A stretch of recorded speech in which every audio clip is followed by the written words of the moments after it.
Are you listening? Damn. Hola a todos, entonces esta vez vamos a hablar de lo que es el síncope. Vamos a decir qué es el síncope, cuáles son sus síntomas, cómo diferenciarlo de otras causas, en qué tipos de síncope se divide y cómo se trata. Empecemos. Entonces el síncope básicamente es una pérdida de la perfusión cerebral de manera global, es decir, deja de llegarle sangre a todo el cerebro y eso va a producir unos síntomas. Básicamente uno, que el paciente pierde la conciencia, es decir, pierde el contacto con el medio y esa pérdida de conciencia va a tener cuatro características. La primera inicia de manera súbita, de un momento a otro. La segunda tiene una pérdida del tono postural, es decir, cae al piso. La tercera es de corta duración y la cuarta es que se recupera de manera espontánea y completa. Entonces, si cumple todas estas características por pérdida de perfusión cerebral global, eso es un síncope. ¿Qué tan frecuente es? Se ve más o menos en 4 de cada 10 personas. Se ve más frecuente en las mujeres con una relación 3:1 versus los hombres y es la causa en la consulta de urgencias en un 2% de los casos. De todos esos pacientes que consultan urgencias, solamente un 10% van a tener realmente una causa grave que puede poner en riesgo su vida. El 90% de los síncopes van a ser de manejo ambulatorio. Entonces, ya sabiendo que esto es el síncope, ¿qué síntomas produce? Básicamente va a producir unos síntomas antes de la pérdida de la conciencia, es decir, preictales, durante la pérdida de la conciencia, o sea, ictales, y posterior a la pérdida de la conciencia, o sea, posictales. Antes de la pérdida de la conciencia, básicamente va a producir síntomas que son por hipoperfusión cerebral y síntomas que son por alteración autonómica. Entonces, los síntomas que son por alteración del sistema nervioso autónomo son mareo, náuseas, palidez, sudoración, dolor abdominal y urgencia fecal. Y los síntomas que son de hipoperfusión cerebral es básicamente que el paciente mira borroso, escucha tinnitus y la bradipsiquia.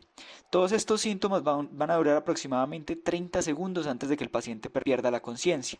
Los segundos son los síntomas durante la pérdida de la conciencia. En ese momento el paciente, como sabemos, está en el piso con una postura flácida. Sin embargo, es importante ver que sus ojos normalmente en el síncope van a estar abiertos e incluso al inicio del síncope van a hacer una leve supraversión ocular, o sea, se van a tirar hacia arriba. Y además, asociado a esto, el paciente va a tener mioclonías, es decir, contracciones musculares breves. Esas contracciones musculares tienen de característica que se dan después de que el paciente cae al piso. Entonces, el paciente primero cae al piso y luego hace las mioclonías. Y la otra característica es que se dan de manera desordenada, es decir, pueden dar una en un brazo, luego en una pierna, luego en el otro brazo, sin tener como un orden de segmento corporal. Y se pueden dar entre el 10 al 90% de los casos, es decir, se pueden dar en un porcentaje muy variable, pero pueden ser muy frecuentes.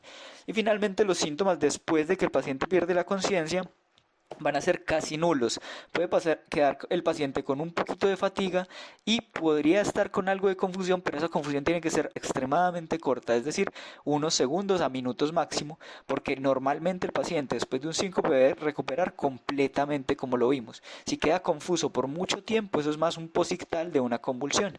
Entonces, esos son los como síntomas que podemos ver en el síncope. Como vemos, un síncope va a durar aproximadamente de por ahí 1 minuto a 2 minutos y medio más o menos. Ahora, si esos son los síntomas de síncope, hay otras causas que nos pueden producir también pérdida de conciencia. Entonces, ¿cuáles son esas otras causas y cómo diferenciarlas? Las dos más importantes van a ser las convulsiones y lo que se llama pseudosíncope. Entonces, en las convulsiones, acordémonos que lo que causa la convulsión es una descarga hipersincrónica de las neuronas en el cerebro y esa descarga neuronal entonces va a producir ya los síntomas del paciente. Entonces, cuando el paciente pierde la conciencia por una convulsión, normalmente sus ojos también están abiertos como en el síncope, pero van a estar más desviados hacia los lados, una desviación lateral. O pueden tener una supraversión también, o sea, desviación hacia arriba como en el síncope, pero va a ser una desviación sostenida durante toda la crisis, no inicial como en el síncope y muy marcada, es decir, los ojos van a estar casi completamente girados hacia arriba y se va a ver solo la esclera. Otro signo muy característico de las convulsiones es la mordedura lateral de la lengua. Suelen ser mordeduras profundas, con sección de la lengua y sangrado.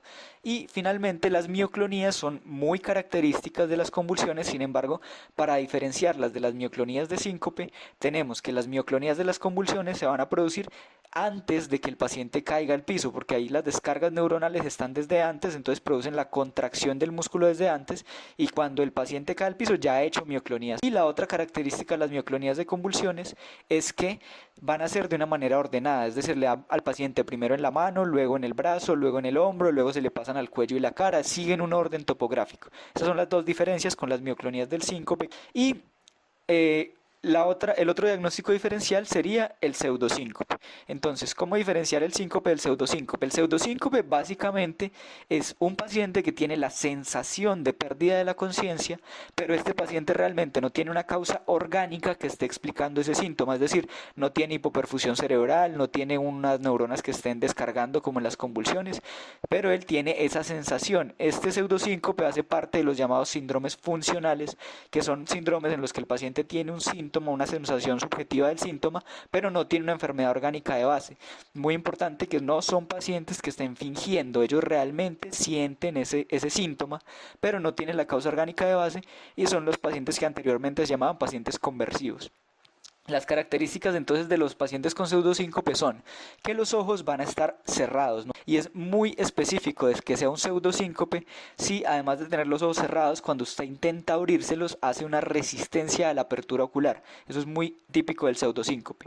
La otra característica es la sugestionabilidad, es decir, que si usted le dice al paciente que algo le puede producir el síncope, justamente eso le produce el síncope. Entonces, si usted le pone el tensiómetro y le dice que al apretarlo puede producirse el síncope, el paciente se desmaya cuando le pone el tensiómetro.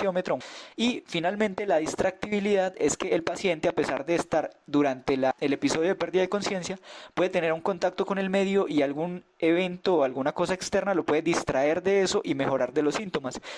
Clásico ejemplo, una chica que está desmayada y de repente llega el novio, le habla y ella se despierta del síncope. Entonces, esos son características del pseudosíncope. Bueno, ya tenemos entonces cuáles son los síntomas del síncope, cómo diferenciarlo de sus diagnósticos diferenciales. Entonces, si ya sabemos que realmente es un síncope, lo que viene ahora es qué tipo de síncope es. Hay tres tipos de síncope: el síncope neuralmente mediado, el síncope por hipotensión ortostática y el síncope cardiogénico. Entonces, el síncope neuralmente mediado es el que se conocía como anteriormente síncope reflejo. El síncope reflejo se da básicamente porque el sistema nervioso autónomo que va a regular la contracción o dilatación de los vasos va a estar alterado, pero no por una enfermedad de base, sino que se podría decir que es como una disregulación en su funcionamiento. Es decir, cuando se debe activar el sistema simpático, en lugar de activar el simpático, activa el parasimpático. Es como si se enloqueciera el sistema nervioso autónomo. Este síncope neuralmente mediado reflejo es típico de mujeres jóvenes, más o menos entre 15 y 20 años, cuando se encuentran en una situación de bipedestación pero prolongada. Esto es lo más importante en el síncope neuralmente mediado. Es una bipedestación prolongada después de 5 minutos mínimo de estar de pie.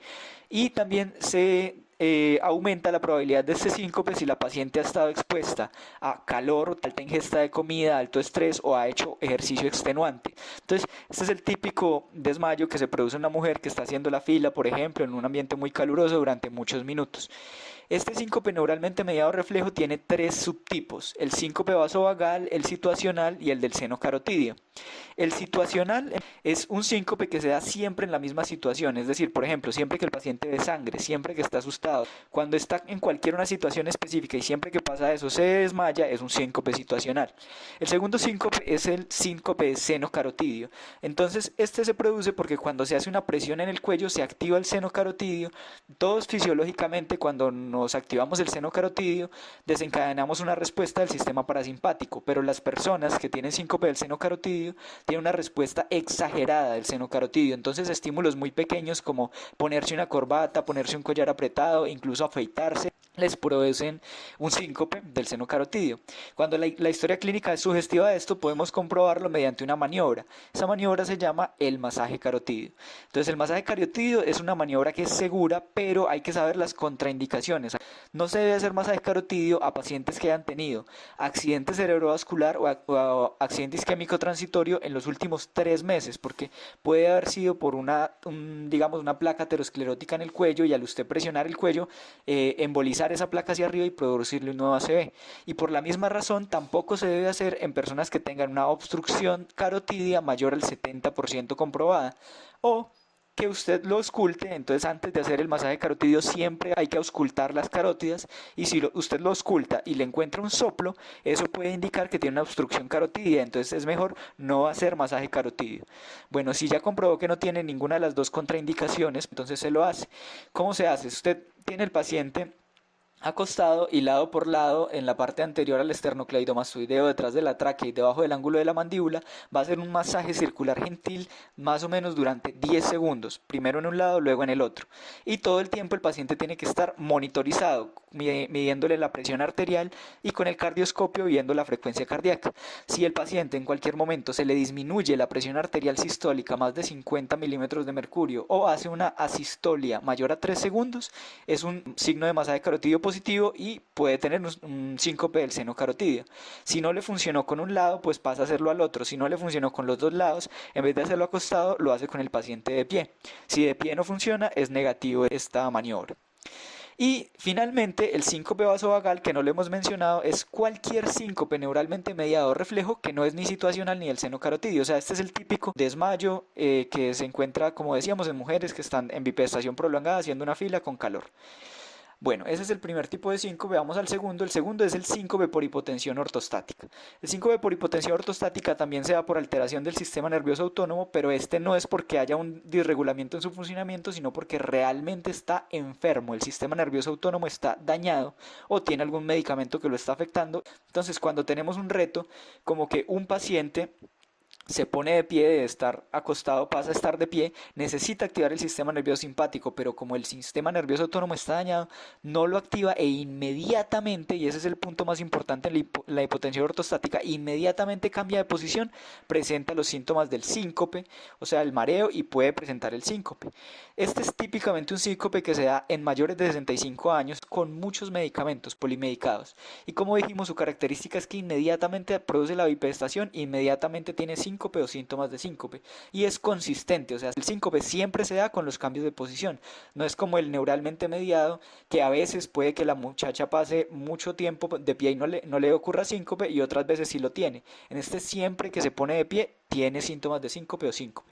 Este también se aumenta con el calor o la comida y se puede empeorar por la deshidratación, y hay una prueba que nos puede ayudar semiológicamente a comprobar que hay hipotensión ortostática, que es la toma seriada de la presión arterial. Entonces usted coge el paciente, lo acuesta, y el paciente está acostado durante 5 minutos, le toma la presión acostado, y luego el paciente se pone de pie, y al ponerse de pie inmediatamente y 2 minutos después de estar de pie, le toma la presión arterial. Si la presión arterial es diferente entre estar acostado a estar de pie, bajando cuando se pone de pie la presión arterial sistólica más de 20 milímetros de mercurio o la presión arterial diastólica más de 10 milímetros de mercurio, el paciente tiene una prueba de toma seriada de la presión positiva y puede tener un síncope por hipotensión ortostática. Este síncope por hipotensión ortostática se puede asociar a pérdida de volumen, a medicamentos que dañen el sistema nervioso autónomo o a enfermedades neurológicas que produzcan daño de los nervios autonómicos, o sea, una disautonomía neurogénica. El caso más frecuente es la diabetes. Y el último tipo de síncope finalmente es el síncope cardiogénico. Entonces el síncope cardiogénico es el síncope más peligroso de todos y es ese 10% que mencionábamos antes que puede llevar a la muerte al paciente. Y aquí aprovecho para decir entonces que para descartar que no sea un síncope cardiogénico, a todo paciente con síncope que llega al servicio de urgencias se le debe hacer un electrocardiograma. Es decir, el enfoque del paciente con síncope siempre es historia clínica, examen físico y luego electrocardiograma. Entonces hay 5 puntos por los cuales uno debe sospechar que el síncope de mi paciente sea cardiogénico. El primero, que tenga antecedente familiar de muerte súbita. El segundo, que tenga antecedente personal de muchos factores de riesgo cardiovascular o una enfermedad cardiovascular como tal, o sea, un infarto previo, una falla cardíaca, o que tenga síntomas de una enfermedad cardiovascular, es decir, que tenga síntomas de falla cardíaca. El tercero es que el síncope se haya dado durante el ejercicio. El cuarto es que en los síntomas preictales, antes de la crisis o los prodromos, primero no haya tenido ningún síntoma preictal, o sea, haya sido un síncope súbito, sin síntomas preictales, o que entre esos síntomas preictales haya tenido dolor torácico, palpitaciones o disneas. Y el último punto, el quinto, es que haya alteraciones en el electrocardiograma. Por eso, si usted a un paciente no le toma electrocardiograma, no puede saber si es alterado y por ende no puede descartar que sea un síncope cardiogénico. Y por eso repito, todo paciente que tenga síncope, no importa si parece neuralmente mediado o por hipotensión ortostática, a todo paciente se le debe tomar un electrocardiograma. Entonces, si mi paciente tiene cualquiera de estas 5, se cree que es un síncope cardiogénico, inmediatamente el paciente ya no se trata de manera ambulatoria como los anteriores dos, sino que se trata de manera hospitalizada y se debe hacer más estudios, como mínimo un ecocardiograma. El síncope cardiogénico se divide a grandes rasgos en dos, en el arrítmico y en el estructural. El arrítmico cuando hay alteración de la conducción cardíaca, principalmente hora de arritmias, y el estructural cuando hay daño pues en la estructura del corazón como tal, sobre todo falla cardíaca o tromboembolismo pulmonar. Bueno, y finalmente, ¿cómo se tratan los síncopes? Entonces, el tratamiento de síncope neuralmente mediado y hipotensión ortostática se parece un poco. Empecemos con el de neuralmente mediado. Lo primero es evitar los desencadenantes, que no se ponga de pie en condiciones calurosas por mucho tiempo. Lo segundo son las maniobras de contrapresión, es decir, cuando está teniendo síntomas de síncope, puede contraer los dos muslos a la misma vez, cogerse una mano con otra y contraerlas duro o hacer cuclillas. Lo tercero es que si ya ve que el síncope es inminente, hace lo que yo denomino un autosíncope, es decir, que el paciente mismo se siente, se acueste y levante las piernas. Así aumenta la perfusión del cerebro y evita la caída. Lo cuarto es que tiene que aumentar la ingesta del agua y la sal. Se recomienda 2 a 3 litros por día de agua y 6 a 9 gramos por día de sal. Y finalmente, si no mejora con esto, sean medicamentos como la midodrina, que se da a 5 a 15 miligramos cada 8 horas. Es un agonista alfa-adrenérgico, y la fluorocortisona, que es un mineralocorticoide que se da de 0.1 a 0.3 miligramos al día. Por el otro lado, el síncope de hipotensión ortostática, el tratamiento es muy parecido. También funcionan las maniobras de contrapresión. También hay que evitar los desencadenantes. Y aquí el principal es que no se ponga el paciente de pie muy rápido, sino que lo haga por partes y despacio. También sirve el autosíncope y también debe aumentar la ingesta de agua, pero en este caso funciona como un medicamento. Entonces, cuando el paciente se sienta y siente los síntomas o se para y siente esos síntomas de desmayo, ahí inmediatamente puede tomar 250 a 500 centímetros cúbicos de agua, y eso le va a mejorar de una vez los síntomas y le evita que se produzca el síncope. La sirven también las medidas de gradiente y se puede dar fluorocortisona o midodrina, más la fluorocortisona que la midodrina. Finalmente, el tratamiento del síncope cardiogénico va a depender de la enfermedad cardíaca que encontremos de base. Entonces, para concluir, ya sabemos que el síncope es una hipoperfusión cerebral global que lleva a pérdida de la conciencia y del tono postural, que tiene síntomas antes de la crisis, durante la crisis y después de la crisis, que hay que diferenciarlo de varias cosas, entre ellas convulsiones y pseudosíncope, que se divide en síncope neuralmente mediado, que es el típico de una mujer joven en el calor y bipestación prolongada; el síncope por hipotensión ortostática, que es el típico del viejito con muchos medicamentos que se para y se desmaya; y el síncope cardiogénico, que básicamente es todo paciente al que le hagamos un electrocardiograma y esté alterado o tenga otros factores de riesgo cardiovascular. El tratamiento del neuralmente mediado de hipotensión ortostática se parece con educación, maniobras de contrapresión, evitar desencadenantes, toma de agua, fluorina y midocortisona; y el tratamiento del síncope cardiogénico va a ser tratar la enfermedad de base. Y así dejamos todo claro sobre síncope. Damn.